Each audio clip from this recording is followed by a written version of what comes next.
This is the preamble of the ICCPR. And the preamble is just a fancy way of saying we're about to describe to you or give you a rundown what's the reason for the document, what you're about to read. So it's an introduction to what's about to transpire. Here in the preamble of the ICCPR, we read the following: recognition, not creation, right? But recognition of the inherent dignity and of the equal and inalienable rights of all members of the human family is the foundation of freedom, justice, and peace in the world. So it is stated recognition of the inherent dignity. Inherent, meaning existing as something as a permanent, essential, or characteristic attribute, part of it, inseparable. That's what it's saying. The inherent dignity and of the equal and inalienable rights of all members of the human family. Of the who? The human family. So what's that saying? Well, recognition of the equal and inalienable rights of all biological beings. Because when you look at the subject or determination human family, right? Another way of saying that is biological family. Therefore, biological beings. So the international order is declaring that it recognizes the equal and inalienable rights of all biological beings. Article 18 of the ICCPR. Everyone shall have the right to freedom of thought, conscience, and religion. So, what is that teaching us? What is that showing us? Well, remember, this Article 18, right? It's a treaty in itself, it's an agreement in itself, and it's legally binding. And in this treaty, the player or subject is everyone. And this everyone shall have the right to freedom of conscience. So we see that it is recognized that every biological being has a conscience. And that conscience is allowed to be free, not encompassed, not controlled, but free.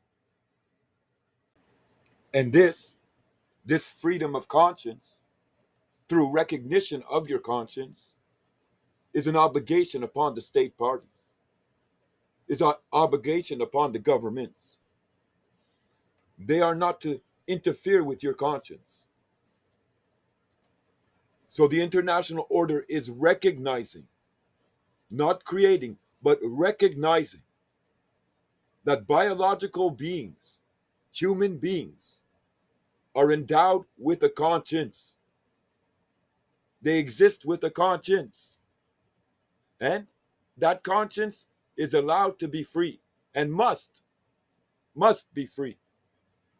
And further to that, it's bringing forth the fact and the truth that every conscious being has inalienable rights.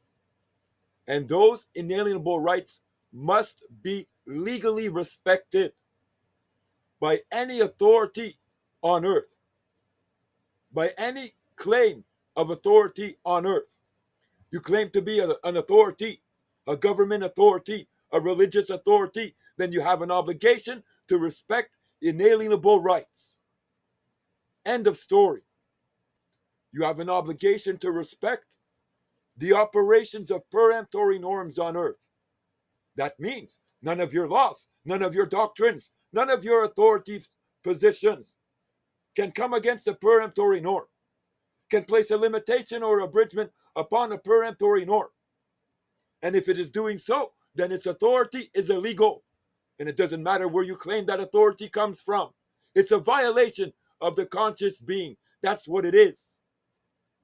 A human being's right to recognition is not created by laws, by contracts, or by decrees. Whether personal or private, it is inherent from the instant they exist as a conscious entity.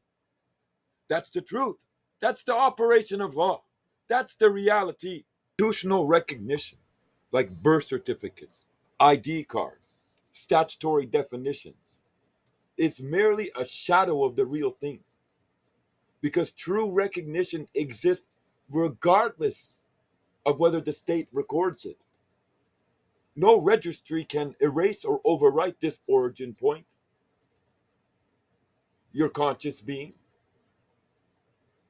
Recognition flowing from being means it's not contingent on behavior, on membership, or on compliance. It cannot be withheld as a reward, revoked as a punishment, or made conditional on loyalty to any state or order. You see, this recognition mirrors natural law, just as gravity applies without permission or registration. The dignity and authority of a human being applies from the moment of existence. And any system that denies that, that stands in opposition, then it's in opposition to reality itself. We've all been conditioned to accept and to understand authority in a certain way. And I've spoken about this in other videos that I've done. Not deeply, but I've touched the subject. And those who are well versed in the international order, and those who have learned the ICCPR and the covenants and the principles of justice and the rule of law, well, they look to domestic law right now and they laugh. And they may be tangled up in a battle with it, but they still laugh because they understand that domestic law is not an authority. It's an illegal authority according to the international order. It's existing because human beings are asleep and don't understand what's going on and are allowing it to transpire, realizing that the individual, having duties to other individuals and to the community to which he belongs, is under a responsibility to strive for the promotion and observance of the rights recognized in the present covenant. Well, I don't want that responsibility, and I don't care about that responsibility. Oh, okay, then guess what? You don't think there's consequences to that? Well, there is, and you're living them right now. And just that attitude that you would take, right, means you don't understand who you are, and you don't understand what's going on in the world. Because these assaults against inalienable rights, they're assaults against your being. They're assaults against your family's being. The authority of a human that they have over their own life exists before and above any government, any institution, or any social contract. It's not given by elections, by decrees, or by charters. It is carried into existence by virtue of being a self-determining entity. That's why the ICCPR recognizes self-determination as an inalienable right, as a peremptory norm. Because why? Well, because they must. Because it's an attribute of an individual human being. It's an attribute of a conscious being to have the right to self-determination. But look around you, right?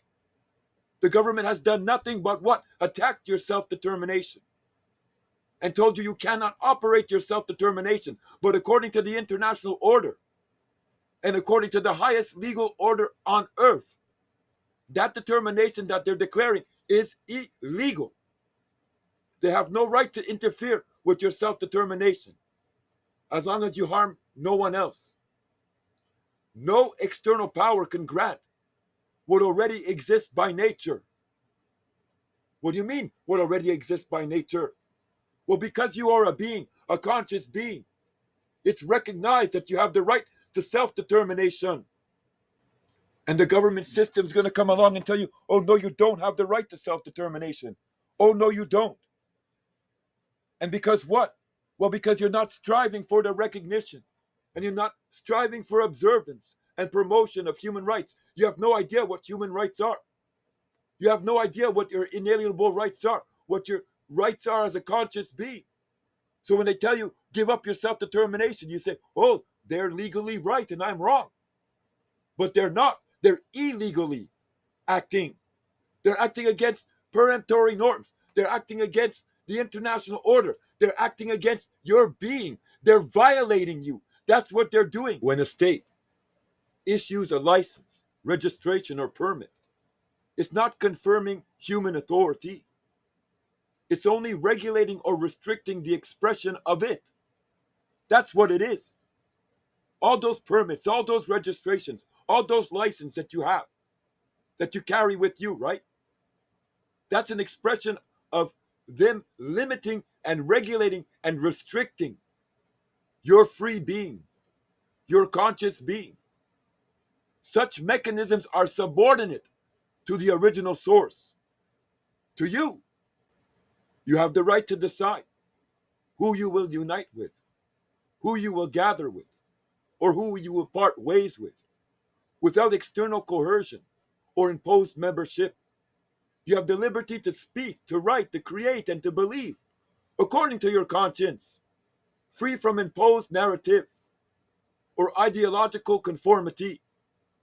You have the right to be in that liberty. You have the right to choose your own path in life, your livelihood, if any, where you're going to live, and what priorities you have in life. You have the right to be free from compelled direction or involuntary service like taxes or permits. That's your right as a conscious being. This authority is inherent. It's inherent to you, to your being, not to a system, not to something outside of you, but to your being, to your recognition. It cannot be revoked by law, suspended by emergency, or forfeited by non-compliance to a system. And any attempt to do so is not a lawful act. And that's the truth. And that's the highest law on earth, whether you realize it or not. Under international law, particularly peremptory norms, recognized in instruments like the ICCPR, this inherent authority is mirrored in rights that no state may derogate from. These rights are not privileges, they are boundaries that bind all systems. All systems. Article 18 reads as follows: everyone. That's the subject, that's the player. So what's that saying? Well, everyone, everybody. Where? Everywhere. Who? Everybody. On earth? No, everywhere. Everyone, everybody, every being. What? Has the right to freedom of thought and freedom of conscience. And that's a universal order. And that's a principle of justice. And that's the rule of law. If you're a being, right, then you have the right to freedom of thought and freedom of conscience. Well, why? Well, because that's natural law. That's natural recognition. Not created recognition by statutory law. So as a being, you have the highest authority. Qualified, right? As long as you remain moral and don't harm others, you have the highest authority. But the systems all around you, right? They try to steal your authority. They try to take your conscience and lock it into a narrative and lock it into a perception and force you to abide and force you to submit, whether to it's a governmental power, statutory power, or to a religious power. That's the attack on the conscience. That's the attack on the free being.